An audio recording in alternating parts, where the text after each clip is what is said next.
Hola a todos, espero que estén bien. Me da gusto saludarlos a través de la tecnología. El día de hoy no voy a poder acompañarlos porque tuve que ir a revisar unos pendientes de nuestra boda, de Pilar y yo.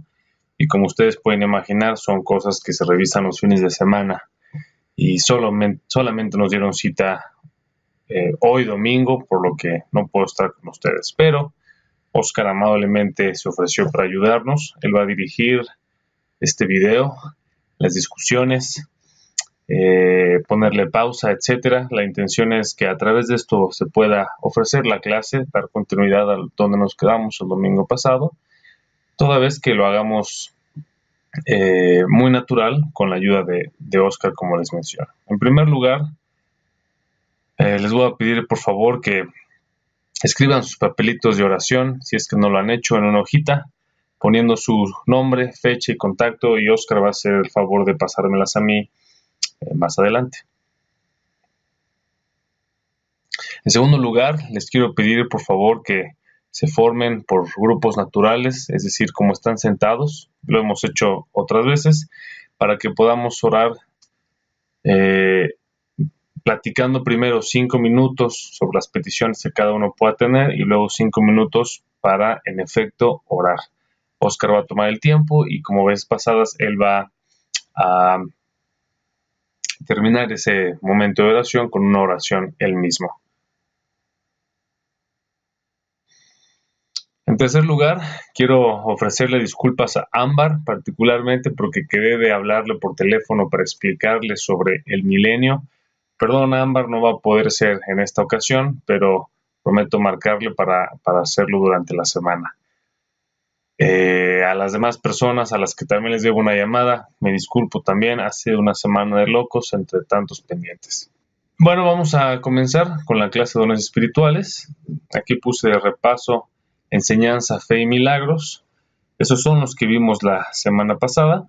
Si hay alguna duda al respecto, este es el momento para expresarla a Oscar, y ya sea que la podamos contestar entre todos, ustedes ahí en el grupo, o bien Oscar podrá registrarlas y compartirlas conmigo durante esta semana que transcurrirá para tenerlas el domingo que viene.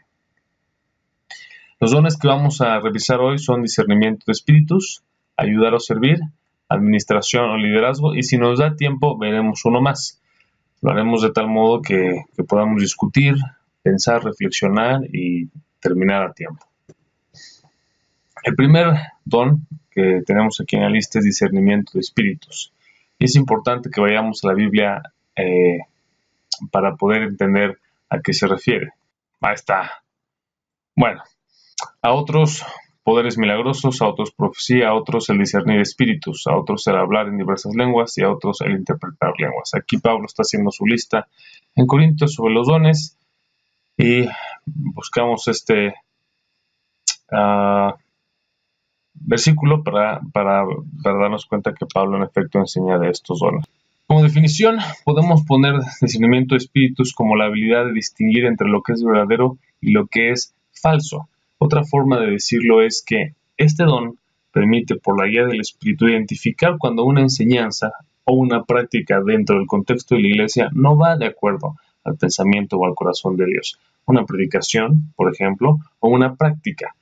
Y con práctica podríamos tomar ejemplos de sanidad que están muy comunes en nuestra comunidad cristiana evangélica. Hay muchas personas que abusan de la buena fe de otros y que los engañan diciéndoles que tienen el don de sanidad, por ejemplo, y a través de histeria colectiva tiran a las personas para que demuestren un poder y entonces sean sanados. Este no es un don de sanidad porque todas las veces que la Biblia expresa un don de sanidad, particularmente en Jesús o sus discípulos, ellos levantaban a las personas de una condición de enfermedad. En el caso que les menciono en la televisión, en realidad están haciendo lo contrario, tirando a la gente y pues siendo incongruentes con lo que la Biblia enseña. Si aquí hubiera dudas, es momento de hacer pausa para poder platicarlas. Siguiendo, vamos a ir a este ejemplo de Hechos 16, 16, 19. Por favor, ahora pongan pausa y busquen en sus Biblias si alguien lea este pasaje. Como podemos leer aquí, lo que está sucediendo es que Pablo está predicando o emprendiendo obras de predicación sobre el Señor Jesús, y hay un personaje que se pega para aparentemente hablar de Jesús también, y Pablo termina por regañarlo. Esa es, digamos, la historia resumida brevemente. Jesús, la primera pregunta, ¿qué hizo Pablo? La pregunta no es por qué, sino qué hizo. Esto es muy interesante, identificarlo primero. Reprende a esta persona que parece estar predicando de Jesús.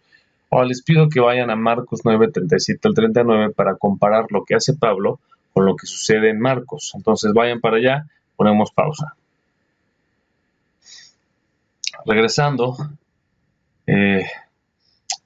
aquí hay que preguntarnos por qué Pablo actuó de la manera en la que actuó en Hechos. Y una vez que contesten eso, pregúntense, ¿estuvo bien? Aquí ponemos pausa.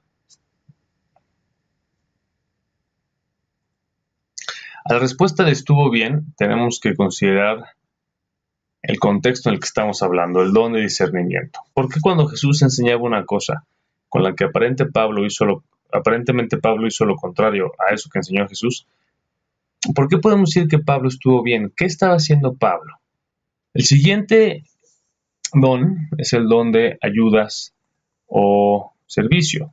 La base bíblica que tenemos es 1 Corintios 12, 28. Vamos para allá. Pongamos pausa. La referencia que tenemos como para explicarlo es que el don de ayudas o de ayudar es similar al don de servir. La palabra en griego que se utiliza para hablar de ese don es diaconía, que aparece en Romanos 12, 7. Les voy a pedir que alguno de ustedes vaya y lo busque. Pongamos pausa. Muy bien. La palabra utilizada para referirse a los diáconos aparece justamente aquí en Filipenses 1, 1 y 1 Timoteo 3, 8 al 11. Entonces, nuevamente, personas que no hayan leído con anterioridad, por favor, búsquenla en lo que Oscar pone pausa. Ok, aquí podemos ver que en efecto la palabra diaconía en nuestro español se traduce como diácono, el que ayuda. Esto es muy interesante porque la Biblia nos deja ver que todos los diáconos tienen el don de ayuda en tiempos bíblicos y en los tiempos actuales que vivimos. Si hay alguien que es diácono, porque cumple los requisitos que la Biblia señala y ha sido reconocido por la iglesia como tal, esa persona tiene el don de servicio. Sin embargo, aunque todos los diáconos tienen el don de ayuda, no todos los que tienen el don de ayuda son diáconos. Alguien puede tener el don de ayuda y no ser diácono, y eso es válido. Ahora, esto va a ser bien interesante. Vamos a hacer el siguiente ejercicio. Antes de eso, si hay dudas, es momento de resolverlas aquí. Pausa y resolvemos. Ahora sí, hagamos el ejercicio. Les voy a pedir que escriban en una hoja de su cuaderno cuántas cosas, cuántos ministerios, cuántas formas de servicio puede hacer él o la persona que tiene el don de servicio para la iglesia. Entonces, el ejercicio es, escriban en una hoja cuántas cosas puede hacer el que tiene el don de servicio individual, y cuando acaben, Oscar va a llevar el registro de cuántas podemos contar en total. Pausa. Muy bien. Desconozco el número al que habrán llegado, me lo platicarán después, pero estoy seguro que es un número alto, es un número, si ustedes se permitieron imaginar con liberalidad lo que una persona con el don de ayudas puede hacer, se darán cuenta que son muchas cosas. ¿Qué nos dice eso del don de ayudas? ¿Qué nos dice que sean muchas cosas del don de ayudas? Dicho de otra forma, el hecho de que muchas sean las cosas que puede hacer el que tiene el don de servicio, ¿qué les dice sobre el don y qué les dice sobre el funcionamiento de la iglesia? Es decir, este don, ¿cómo impacta a la iglesia? Pausa. A la reflexión a la que han llegado seguramente es muy valiosa, me la tendrán que compartir. Pero la reflexión a la que yo quisiera que llegáramos todos es que el don de ayudas es igual de importante que cualquier otro. Es fundamental que haya gente que haga todas las cosas que ustedes mencionaron en sus listas, que seguramente son muchas. El siguiente don es administrar y liderar. La base bíblica es 1 Corintios 12:28, por lo que pido que alguien nuevo que no haya leído, a eso me refiero con nuevo, vaya y lo lea en voz alta, por favor. Entonces, pausa y leemos. La palabra en griego que se utiliza es kibernesis. Esa palabra, aunque en hebreo, se utiliza también en Proverbios 1:15, 11:14, 24:6. Entonces, una sola persona, por favor, vaya a Proverbios, búsquela y lea. Por lo pronto, pausa. Bien. Ahora que acabamos de leer, pensemos, ¿qué implica esa palabra en Proverbios? ¿Cuál es el significado de esa palabra en esos versículos? ¿Quién quiere responder? Pausa. Tenemos más ejemplos en el resto de la Biblia sobre esta palabra. Vamos a leerlos. Por favor, alguien busque Ezequiel 27:8 y luego Ezequiel 27:28. Esa misma persona, Ezequiel 27:8 y Ezequiel 27:27 y 28. Otra persona que busque Hechos 27:11. Otra persona que busque Hechos 27:11 y otra que busque Apocalipsis 18:17. Por favor, léanlos en voz alta. Pausa. Ahora pensemos, ¿qué implica esa palabra en esos pasajes? Aunque hablan de diferentes cosas los pasajes y sus contextos difieren también, la palabra está presente en todos y comunica la misma idea. ¿Cuál es la idea que comunica? Pausa. Una vez que ya platicamos qué comunica esa idea, la siguiente pregunta es, ¿qué implica el don de administrar o liderazgo en la iglesia? Piensa en la palabra de los pasajes pasados. ¿Qué implica que este don esté presente en las iglesias? Dicho de otra forma, ¿qué implica que no esté en las iglesias? ¿Cómo se ve una iglesia que no tiene ese don? Pausa. Por último, parece la misma pregunta, pero en realidad es diferente. ¿Cómo se ve el don cuando se pone en práctica en la iglesia? Es decir, ¿ustedes qué esperarían de alguien que está ejerciendo el don de liderazgo en la iglesia? Eso discútanlo y le pongamos pausa. El último don que veremos es exhortación. La base bíblica es Romanos 12:7, por lo que pido que alguien vaya allá, Romanos 12:7, y lea en voz alta, por favor. Pausa. La palabra en griego que se utiliza aquí es paraklesis. La definición que se utiliza aquí es instar a otros a vivir con rectitud, cuidando a esos otros pastoralmente, es decir, con amor y atención y cercanía. Antes de poder entrar al don, es importante identificar qué significa instar, que está aquí en la definición. Instar a otros a vivir con rectitud. ¿Qué significa instar? Entonces vamos a ponerle pausa y discutir o decir al aire qué significa instar. Pausa. Volteen a su lado derecho o izquierdo si no tienen nada a la derecha e insten a esa persona, cualquier cosa que signifique que ustedes hayan definido, insten a esa persona a bañarse. Entonces, hagan eso, pausa. Ahora vamos a leer algunos sinónimos de instar. Seguramente fue muy interesante que ustedes instaron a sus compañeros a bañarse. Ahora vamos a ver los sinónimos, fíjense. Vamos para allá. Los sinónimos de instar, que no se ve mucho, ya lo hice grande. Los sinónimos de instar son urgir, pedir, apremiar, apurar, exhortar, pretender, rogar, solicitar, suplicar, insistir o reclamar. Fíjense. Después de leer los sinónimos de instar, ahora voltea otra vez con tu compañero e insta a esa persona a que se bañe. Lo que quiero decir es, úrgele, pídele sea premiante, apura, exhorta, pretende, ruega, solicita, suplica, insiste o reclámale a la persona que tienes al lado a que se bañe, a ver cómo te sale. Adelante, reclámale. Pausa. Seguramente fue muy interesante lo que está pasando ahí. Si lo están haciendo con ganas de pasarla bien y de aprender.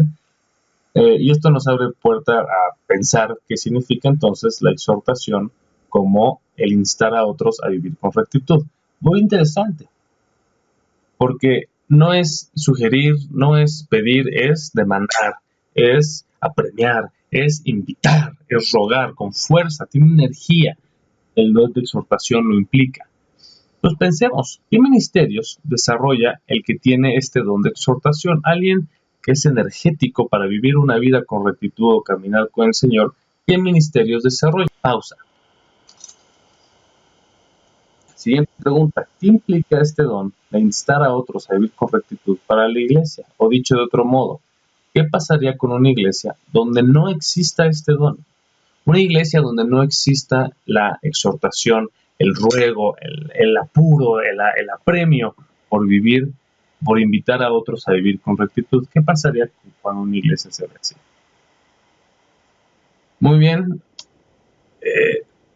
me da mucha tristeza no poder estar con ustedes escuchando sus opiniones, porque seguramente fueron valiosas y estoy seguro hasta divertidas. Por el momento vamos a dejar aquí nuestra clase. Yo les mando un saludo y aprovecho para orar por ustedes. Vamos a orar. Señor Dios, gracias porque a pesar de los pendientes y las ocupaciones, tú estás con nosotros siempre. Gracias porque en la medida en la que nos acercamos a ti, tú nos alimentas y ves por nuestras necesidades. Por un lado, quiero pedirte que veas por nuestras necesidades esta semana y nos des los recursos emocionales, intelectuales, materiales y espirituales para enfrentar los retos que esas necesidades suponen. Y por otro lado, quiero pedirte que nos ayudes a asimilar la lección de dones espirituales que estamos recibiendo de ti. Motívanos a servirte, sirviendo y cuidando a la iglesia usando nuestros dones. Todo te lo pido en nombre de Jesús. Llévanos con bien a nuestro lugar de destino, por favor. En Cristo, amén. Nos vemos. Saludos.